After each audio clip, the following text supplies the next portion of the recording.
Nah, baik Bapak Ibu, banyak sekali pertanyaan apa yang mesti kita lakukan setelah status SKP kita itu persetujuan atau sudah disetujui. Nah, jadi ketika kita mengisi e-kinerja seperti yang telah kita lakukan, yaitu mengisi RHK kita, mengisi asnya, indikator-indikator aspeknya dan seterusnya.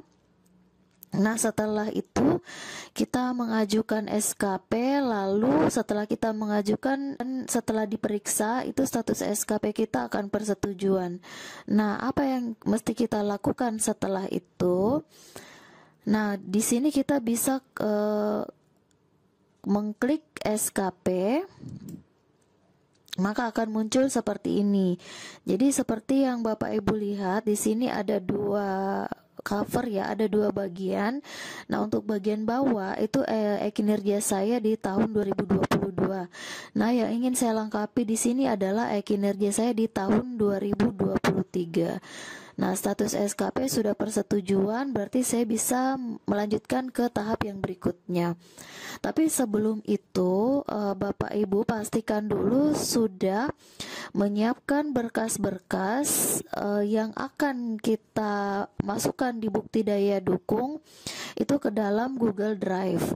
Nah, di sini saya sudah membuat folder di Google Drive saya dengan judul kinerja 2023. Jadi judulnya bebas aja ya Bapak Ibu. Saya menamakan folder saya kinerja 2023.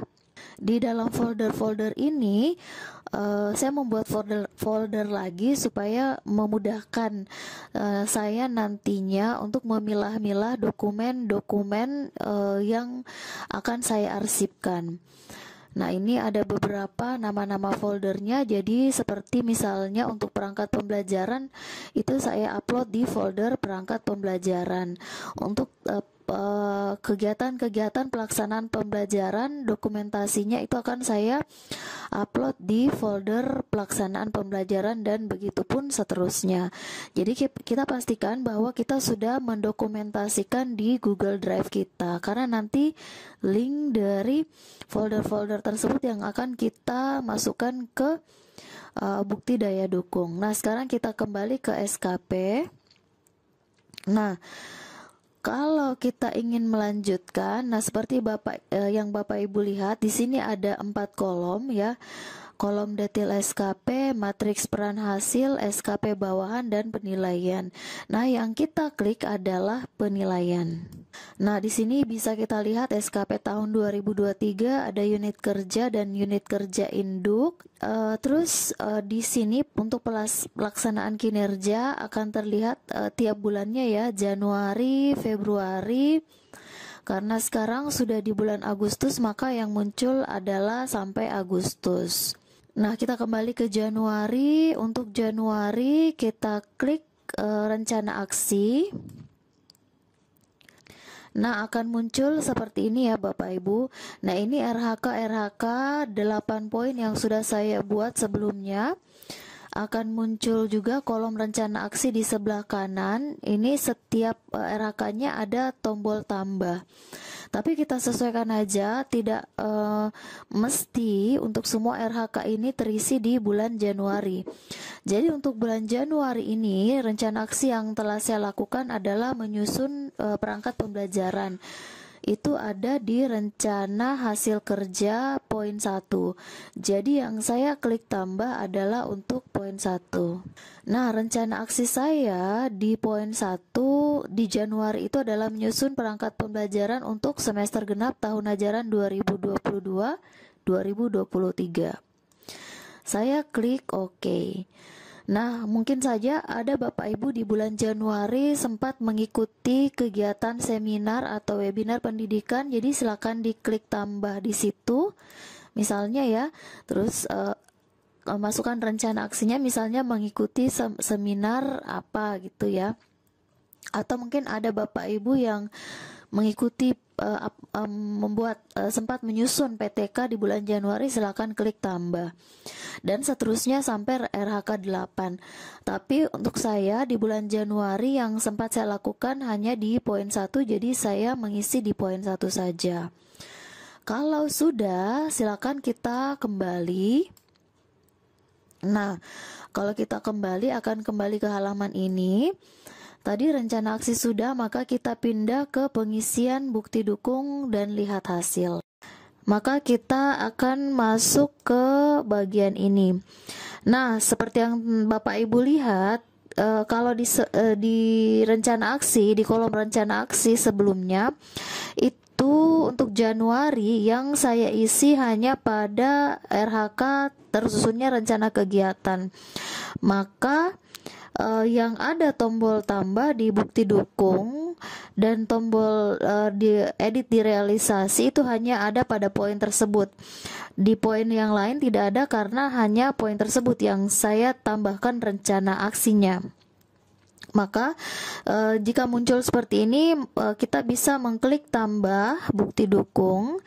Nah, apa nama bukti dukung pada bagian RHK ini? Nama bukti dukung saya itu adalah perangkat pembelajaran.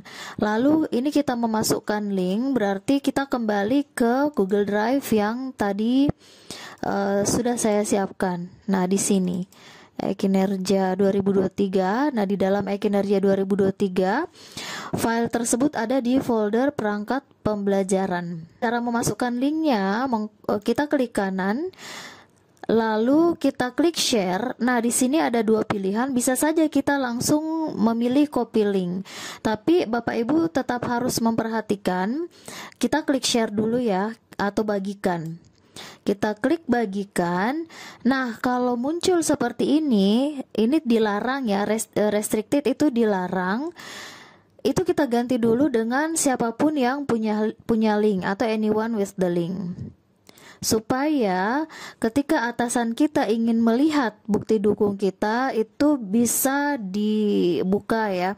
Karena kalau dilarang maka orang lain yang memiliki link sekalipun tidak bisa mengakses dokumentasi yang sudah kita masukkan di Google Drive. Barulah kita mengcopy link. Nah, link yang sudah kita copy kita masukkan di sini. Oke. Nah, ini sudah masuk seperti ini. Setelah itu, ini adalah aspek kuantitas ya, baru kita isi realisasinya. Nah, untuk bulan Januari ini realisasi saya adalah satu dokumen laporan dan sumber datanya adalah dari bukti dukung dan penilaian pimpinan. Maka saya masukkan di sini untuk sumber data lalu diklik OK. Maka akan muncul narasinya seperti ini, realisasi satu dokumen laporan berdasarkan bukti dukung dan penilaian pimpinan. Lalu kita pindah mengisi aspek kualitas. Kita juga mengklik tambah. Kebetulan nama filenya sama, yaitu perangkat pembelajaran. Linknya juga sama karena dalam satu folder yang sama. Saya masukkan juga di situ, lalu klik edit. Nah, untuk kualitas berapa presentasi ketercapaiannya. Jadi misalnya untuk pelaksanaan perencanaan pembelajaran saya ketercapaiannya adalah 92%. Maka saya masukkan 92% dengan sumber data adalah bukti dukung dan penilaian pimpinan. Oke, selanjutnya untuk indikator waktu, jadi sama caranya untuk bukti dukungnya. Kita masukkan nama file bukti dukungnya, lalu kita masukkan linknya, kita klik OK, dan realisasinya itu bulan berapa. Jadi ini realisasinya adalah di bulan Januari ya. Sumber data sama bukti dukung dan penilaian pimpinan. Nah, untuk bulan Januari rencana aksi dan upload bukti dukung serta realisasi saya itu sudah terisi. Di sini masih ada kolom feedback yang nantinya akan diisi oleh atasan. Baik, jadi seperti itu ya Bapak Ibu. Nah, untuk mengisi bulan yang lain kita bisa kembali. Nah, di sini masih ada Februari sampai Agustus. Nah, misalnya kita mengisi bulan Februari. Kita masuk kembali ke rencana aksi. Lalu di bulan Februari itu yang ingin saya masukkan adalah proses pelaksanaan pembelajarannya. Maka saya akan mencari, dia ada di poin 5. Maka saya mengklik tambah di sini. Rencana aksinya adalah melakukan proses pembelajaran semester genap tahun ajaran 2022-2023. Ya, karena Februari kemarin ini masih semester genap tahun ajaran yang lalu ya. Oke, saya tambah untuk poin ini saja di bulan Februari, dan seperti yang saya sampaikan tadi, bisa saja mungkin di bulan Februari ada seminar yang kita ikuti, maka kita tambahkan di poin seminar. Atau kita membuat PTK di bulan Februari, maka silakan ditambah. Tapi saya hanya melakukan proses pembelajaran yang ada di RHK saya untuk di bulan Februari ini. Setelah saya mengisi RHK, setelah saya mengisi rencana aksi, maka kita bisa kembali lagi dan mengisi bukti dukung. Jadi caranya seperti sama ya Bapak Ibu. Nah, karena di sini yang saya isi di rencana aksi tadi adalah pelaksanaan kegiatan pembelajaran ya. Maka yang terisi, yang bisa kita isi untuk bukti dukung dan realisasinya hanya pada poin tersebut. Jadi caranya masih sama. Nama filenya adalah oke, saya lihat dulu ya. Pelaksanaan pembelajaran. Nama filenya adalah pelaksanaan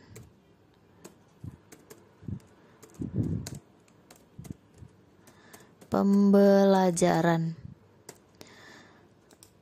Nah, kembali saya mengambil link, klik kanan, lalu share, bagikan, kemudian klik bagikan lagi. Nah, seperti ini ya, kita harus waspada. Kalau misalnya juga tertulis di sini terbatas untuk Kementerian Pendidikan, berarti hanya akun-akun yang berada di wilayah kementerian ya.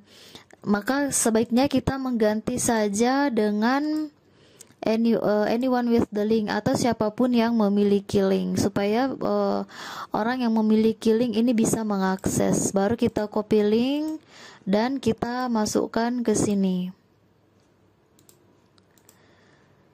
Dan seperti itu ya caranya Bapak Ibu untuk mengisi indikator yang lain, kualitas dan waktu.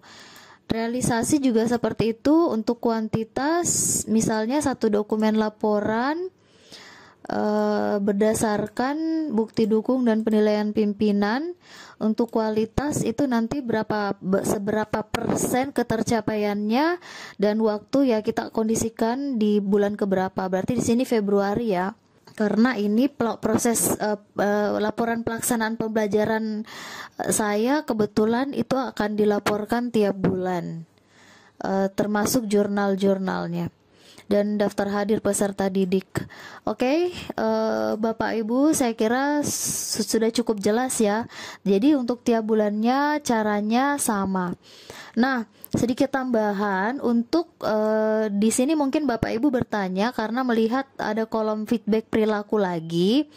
Nah, ini feedback perilaku tujuannya adalah untuk memberikan feedback kepada rekan kerja kita. Jadi misalnya saya klik ini boleh ya kalau kita ingin memberikan feedback kepada rekan kerja kita. Misalnya kita ingin mengapresiasi rekan kerja kita. Setelah kita mengklik kolom tersebut, ini akan muncul rekan kerja kita semuanya ya, akan muncul rekan kerja kita. Terus kita pilih siapa yang mau kita berikan feedback. Misalnya saya memilih satu. Nah, terus di sini bisa kita memberikan feedback. Nah, ini bisa kita kasih jempol 1, jempol 2, terserah. Kita mau memberikan jempol berapa. Nah, akan muncul seperti itu nanti di SKP rekan kerja kita. Nah, dan seterusnya seperti itu sampai poin ke-7 misalnya. Oke, Bapak Ibu, saya kira cukup jelas ya. Semoga video ini bermanfaat dan terima kasih.